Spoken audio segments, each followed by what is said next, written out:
Hey everyone, welcome back to the channel. I am excited to kick off a brand new playlist dedicated to helping you get the most out of Snapchat advertising with the Snapchat Pixel and Conversion API.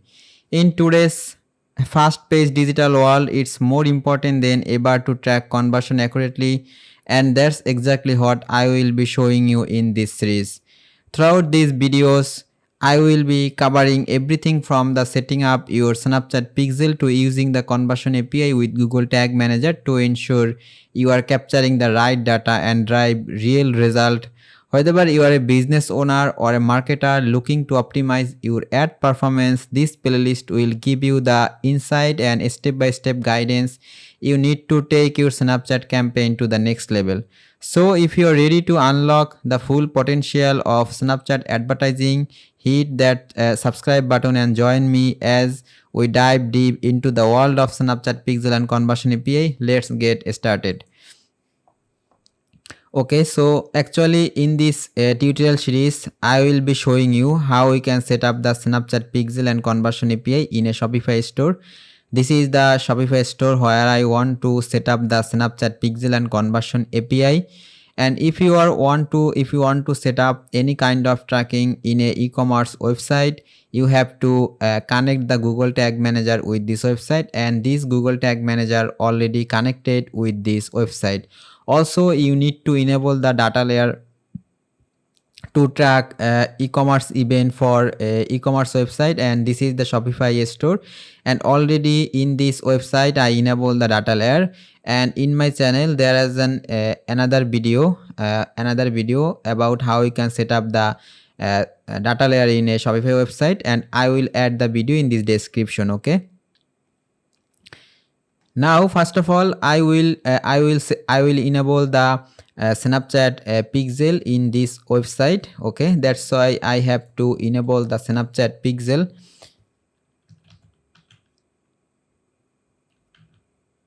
Okay, you can create a Snapchat ad manager easily, just have to sign up.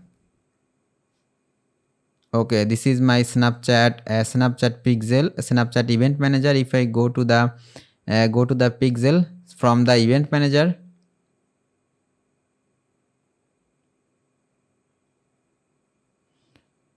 okay, there as you can see there is three test pixel that I created for my projects. Okay, I can use one of the pixel or I can create a new pixel, but now I am not interested to create a new pixel. I'm interested to use a one of pixel that I created already. Just you can create a pixel easily by clicking over this. Okay, this is the pixel that I want to use for this project. This is the pixel id, and I have to copy this pixel id, and I need to create a variable.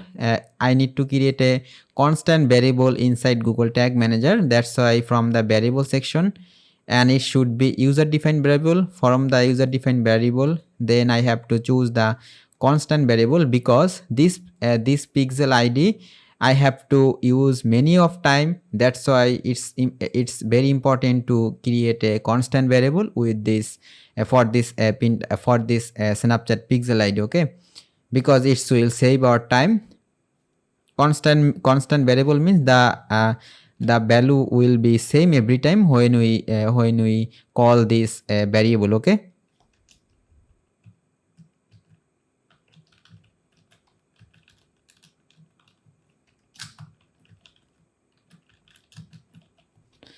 Okay, we can name it Snapchat Pixel ID. Then we need one more user defined variable. Okay, have to maybe refresh this page. It's a Google Tag Manager bug. No worry, it will be solved. Okay, now let's again create the constant variable for the Snapchat Pixel ID, and name should be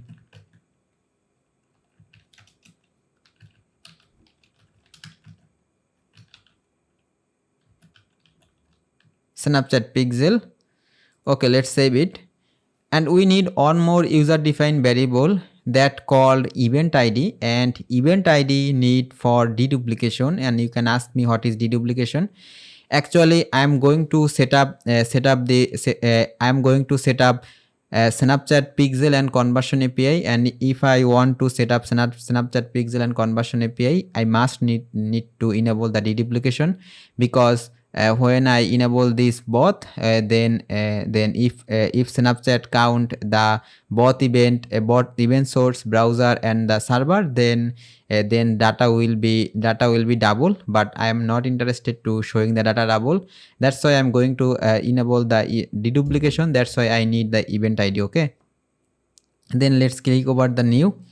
Okay, for the event id, I need a template from the template gallery, and this template already added in my Google Tag Manager, but you can't see any of the option to create the event id. Okay, now let me show you how you can add the template in the gallery, from the gallery. Okay, let's delete this template that I already add in my Google Tag Manager. Let's again go to the variable section, then from the new, and I'm going to search here.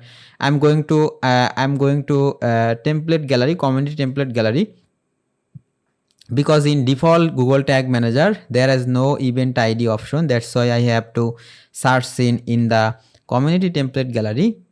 And when I search with the event id, then you can see there is a 4 event id template, but I'm interested to use this because I love this template. It's easy to use. Then just click over this click over this event id that from the MBH, and let's add in the workspace. Okay, then I have to refresh this page again. Okay, when I refresh this page again, now from the new from here I can create a event id variable with this template. No need to configure anything here, just save it. Now this event id template and event id variable will generate a unique event id for every event for a user. Okay, then this event id will help us to deduplicate our event. Okay, now we need the two event, and we can go to the text section to create the page view event. First of all, I have to create the page view event. Then on by on I will add the view item, add to cart, and the checkout and the purchase event. Okay, so first of all we have to create a tag for the page view event. Okay, so then if I click over the new, then from the new, then just look at here, there has no template or no option to add the Snapchat pixel. Okay, that's why again I have to go to the community template gallery. Okay, then have to search here with Snapchat, then we can see template. Okay, let's search here.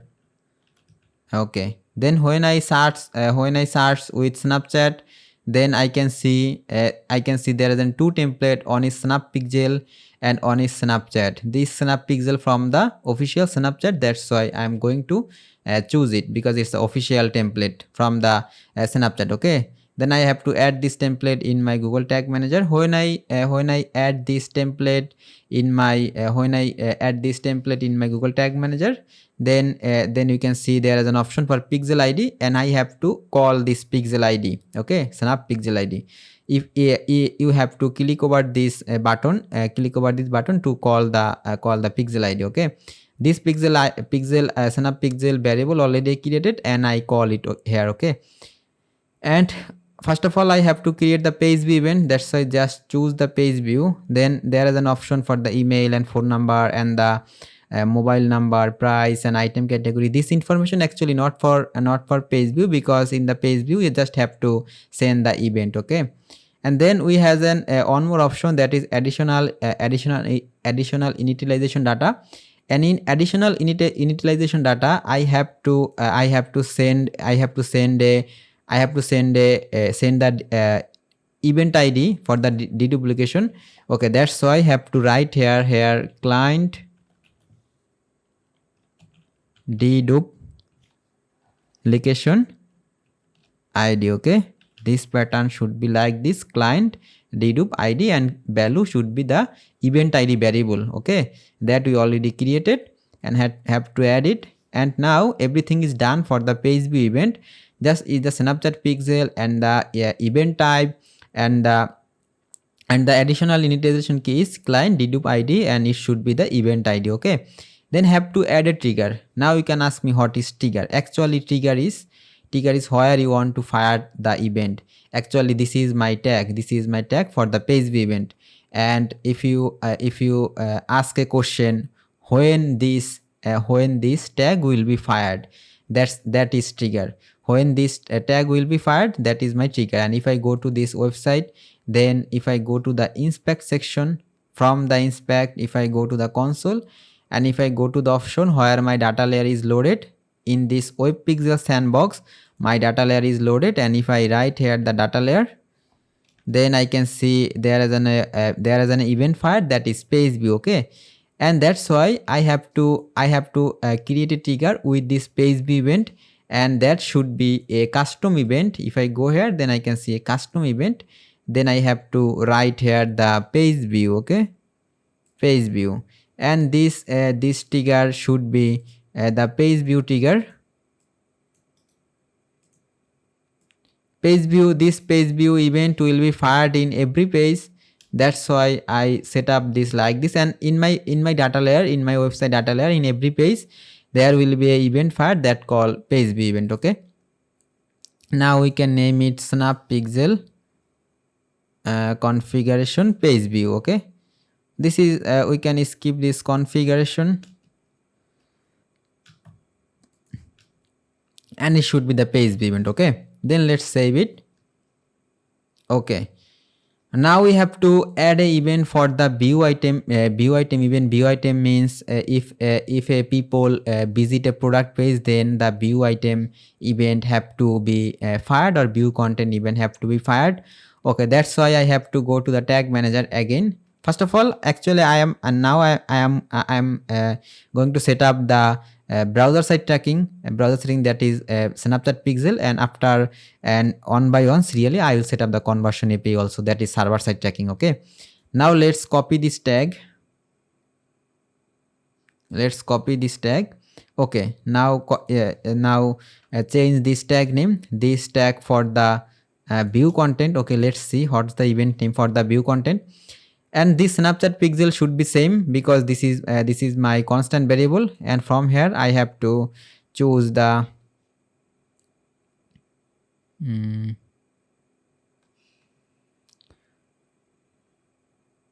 it's the view content. Okay, and also I have to write here view content, and from here I have to also change the trigger name, and I have to change the trigger. And now if I go to the inspect section from here, then in the console section and in the sandbox, web pixel sandbox, and if I write here data layer, then I can see there is an event fire that is view item. Okay, now I have to create a event now I have to create a trigger with this view item custom event. Okay, that's why I'm going to create a new trigger that should be the custom event again. Okay, then from the custom event I have to write here view item, and this trigger name should be view item trigger. Okay, then let's save it. Okay, now if I look at here, now I can see this is the some user information, phone number and the email address, mobile number, something like that, but this is not available for the view content event. That's mean just I land this product page, but I did not put any of my personalized information in this page. That's why it's not possible to send this email and the phone number, something like that, in for the view content. Okay, but I have to send this product price, item category, item IDs, currency, number of items, and many of more. Okay, that's why I have to create some data layer variable for them. Okay, now let's create the data layer variable for the price. Now if I go to my data layer section, Then I can see there is an event fire, that is view item, and if I scroll down, then I can see in my data layer there is a different option for the Snapchat. Then if I click over the Snapchat, then I can see there is an item ID and the number of items, price, and all of the thing is here. Okay, that's why I have, first of all, I'm going to create the variable for the price. Price mean value. Okay, then let's click over this plus icon, and in this variable list, my perfect variable is not here. That's why I have to create a new variable that should be a data layer variable, because this is the data layer. And I want to pass the price. That's why I have to write Snapchat dot price, because price is under Snapchat. That's why I have to write like this: Snapchat dot price.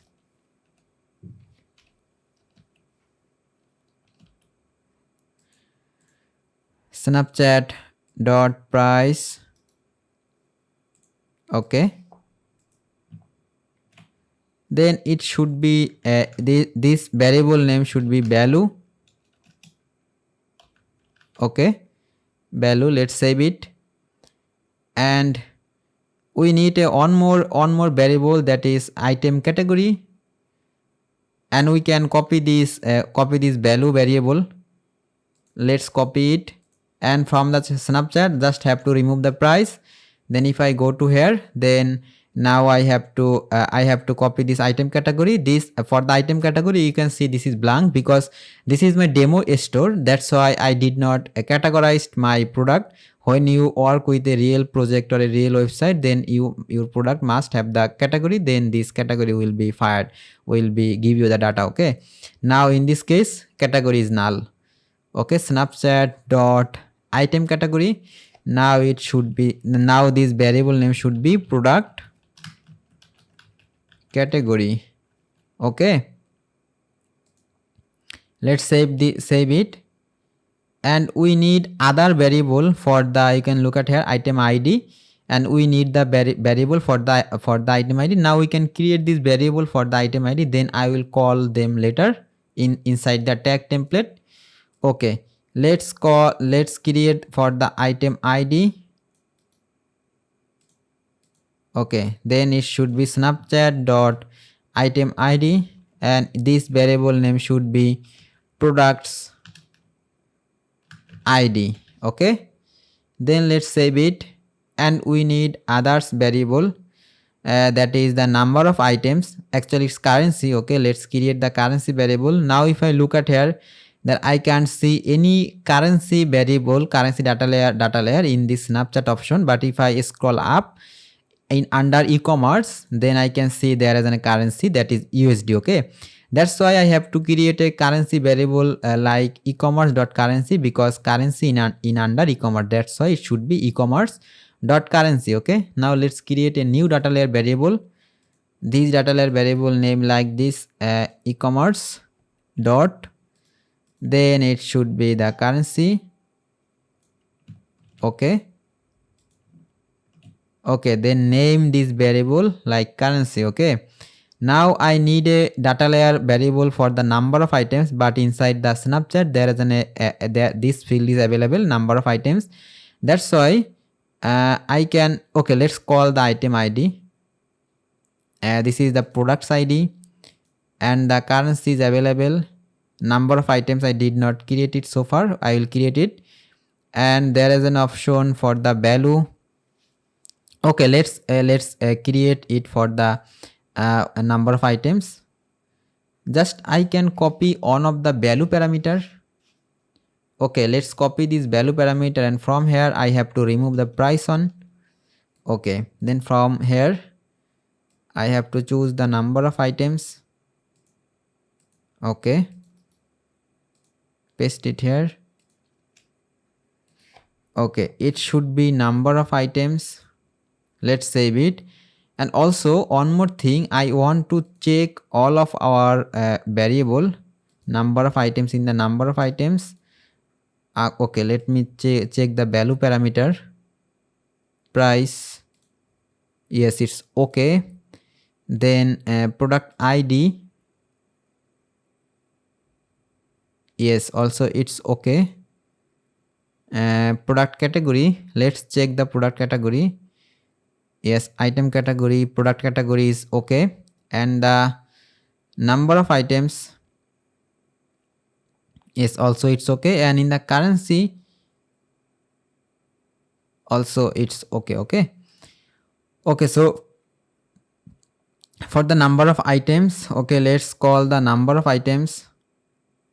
Okay, now we can look at the transaction ID description. This not are important for the view item, view content event, because transaction ID will be available for the purchase event. Okay, now let's look at again for this event.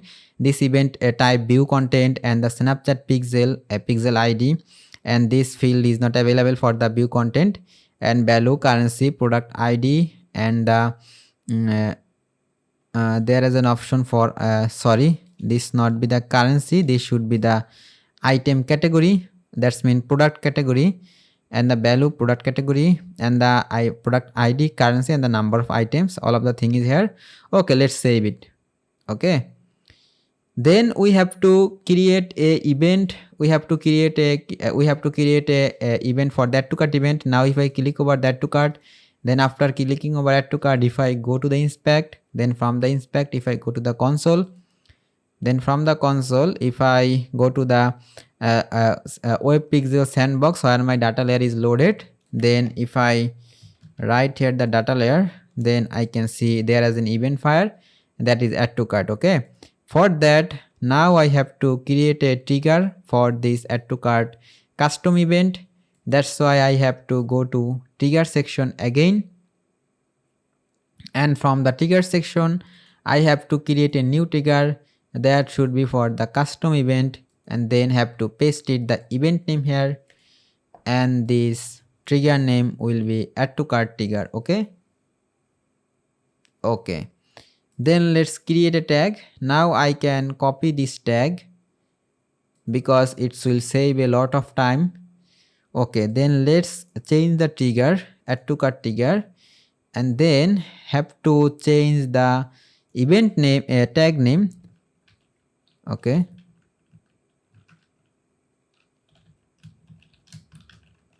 add to cart snap pixel add to cart. Okay, then also I have to change the event name here, add cart, it is add cart in the Snapchat. Okay, add cart. Okay, then everything will be same for the add cart event. Okay, then if I go to my website, then just look at here in the Snapchat option, then the a number of items, item ID, price, and the category, everything is same like view item event. Okay, that's why I don't need to we don't have to change anything in this add cart event. Then just save it, and next event should be next event could be the page checkout event for us. Now if I go to the checkout page, then if I go to the inspect section again, from the inspect in the console, and in from the sand pixel web pixel sandbox.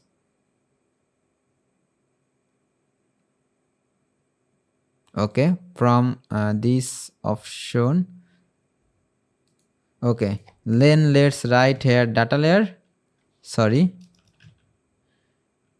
in the data layer, then I can see a event file that is begin checkout. In under begin checkout in the Snapchat, then everything is same, like the view item and that to cart event, but item ID is two item ID actually here, because there is has a two product in the cart page. That's why the item ID is 2 and number of item is 6 and price is this price. Okay, now I have to create a trigger for the checkout event, that is the begin checkout event. Okay, then let's make a trigger for the begin checkout. Okay, custom event, and the begin checkout, the trigger name should be begin checkout trigger. Okay, then again let's copy on of the tag, then it will save our time because everything will be same, like add to cart and the other and view item event. Just let's change that event name, that is start checkout. It is start checkout, and in GA4 it is begin checkout, and Facebook it is initiate checkout. Okay, but email address and others in user information is not available so far for us, that's why we have to skip them. And then others parameter, number of items, currency, product ID, category, all of the thing is will be same. Just have to change the event name here, tag name actually. This is this not add cart, it will be start checkout. Okay, yes, start checkout.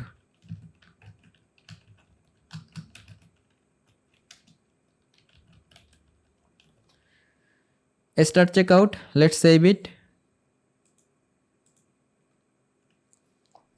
Okay, now I have to create a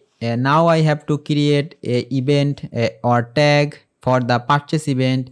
That's why I have to make the purchase for to show you how purchase events look like. Okay, then fill out this form with a text information. Okay, okay, this is the test checkout page. Okay, then let's complete the purchase.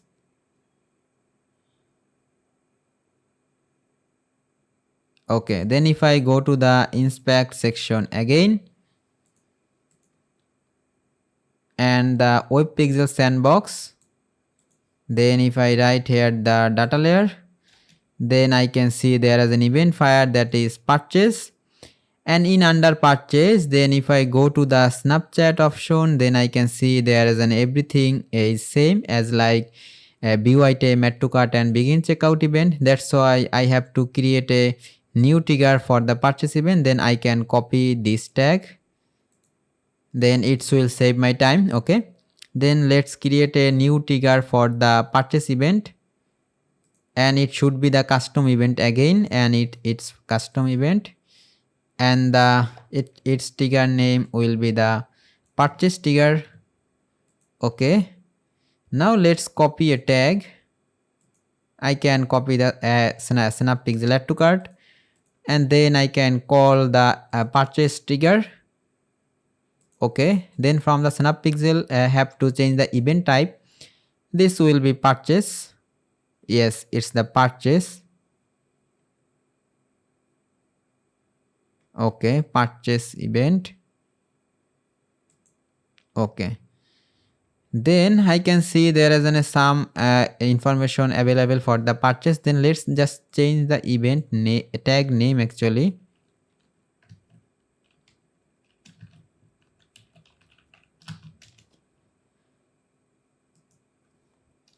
Okay, snap pixel purchase. Okay, now if I look at here, now email and phone number available for us, because just to complete the purchase, that means purchase complete means user give their information in the checkout page. Now if I go to the inspect section again, and from the console and in the web pixel sandbox, then if I write the data layer again, then if I click over the enter, then I can see in the purchase event, in under purchase event, I can see a field for the user data. Then if I click over this arrow, then I can see there is an all of the user information is available: address, city, country, email, first name, phone number is null because in my checkout page, in this is my demo store, in my checkout page there is no phone number field. That's why phone number is null. When you are when you will work with your real project, then if the phone number is available in checkout, then the phone number will be fired. Okay, then now I have to create the field for the user email and the user phone number. I have to skip user phone number now because user phone number is not available for me. Then let's create a data layer variable again. It should be data layer variable again, and have to write here user data. It's for the email, that's why user data dot email, because email is under user data, that's why user data dot email.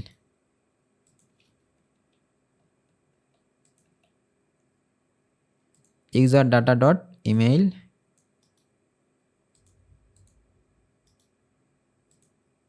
Okay, then name this variable email or user email. Then this is the user email, and the phone number we have to skip it. And then there is a field for the transaction ID. Then if I go to my data layer again, then I can see in the Snapchat option there is no transaction ID. But if I go to the e-commerce section, then I can see there is a transaction ID is available. Now I have to make a data layer variable again, like e-commerce dot transaction ID, because transaction ID is under e-commerce. That's why I have to copy the e-commerce. Then just have to create a new data layer variable. Let's create a new data layer variable.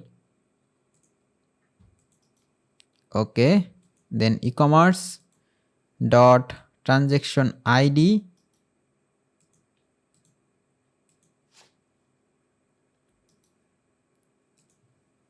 Okay, then name this variable transaction ID. Okay, then save this tag. No need anything in here. Okay, then just save it. Okay, now I can submit this container. Okay,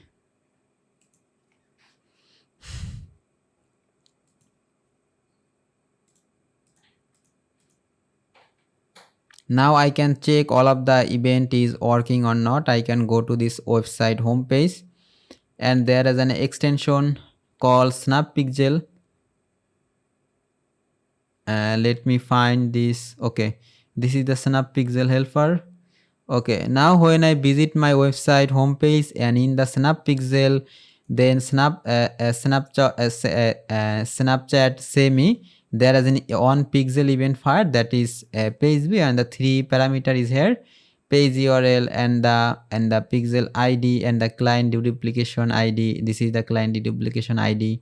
Okay, that's mean the pixel is working here. And just look at here, this pixel ID 850 first digit, and if I go here, then just look at here 850, and last digit is CCE. Okay, then just look at here, this is the thing. Okay, now let's go to a product page again, and we have to wait for it. Just look at here, there is an event fire 2 pixel event, that is page view, because page view will fire in every page, and the view content event 7 parameter. Okay, and the page URL and the pixel ID and the price, item ID, currency, number of items, all of the parameter is here. Okay, now if I click over add to cart, then I can see there is an event fire, that is add cart with 7 parameter, that is the number of items, price, and the currency, all of the information, client deduplication ID,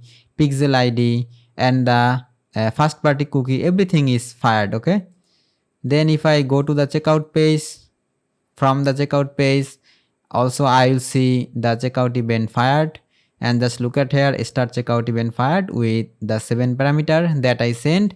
Okay, now let's make a purchase. Then I will see the purchase event also fired. Okay,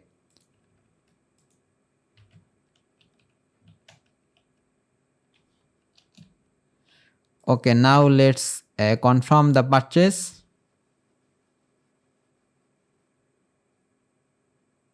Now if I click over the SnapPixel helper, then I can see purchase event fired with the 7 parameter, and just you can see number of items, all of the parameter, transaction ID, all of the thing is here. That's mean all of our event that I just sent, that is working and it's fired. Okay, and thanks for watching. In the next video I will show you how we can send the server side tracking or Snapchat conversion API. Okay, thank you so much for watching.